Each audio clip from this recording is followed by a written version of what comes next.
ఈ మిక్చర్ చూసారా? దీన్ని నేను ఎలా తయారు చేశానంటే, ఇది అటుకుల మిక్చర్‌లా ఉంది. కానీ అటుకుల మిక్చర్ కాదండి. మనకు చద్దన్నం మిగిలిపోతుంది కదండీ! దాన్ని మనం కొంచెం ఎండలో పెట్టుకొని డ్రై చేసేసుకుంటే, అది ఎండు రైస్‌లాగా తయారవుతుంది.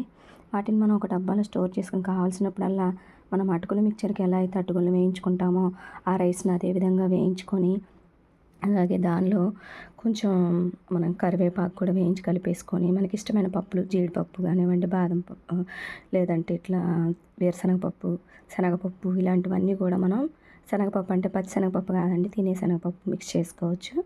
ఇవన్నీ కూడా వేసేసాక కొంచెం కరివేపాకును కూడా రోస్ట్ చేసి దాంట్లోనే డీప్ ఫ్రై చేసేసి దీనిలో వేసి ఇలాగా స్మాష్ చేస్తే పౌడర్ లాగా అయిపోయి దానిలో మిక్స్ అయిపోతుంది.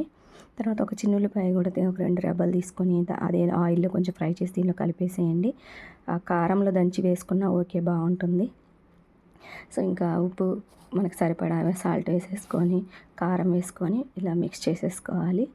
ఇది మనకి స్టోర్ చేసుకుంటే ఒక 10 డేస్ దాకా నిలువ ఉంటుందండి. ఈవినింగ్ పిల్లలకి స్నాక్స్‌గా చాలా బావుంటుంది.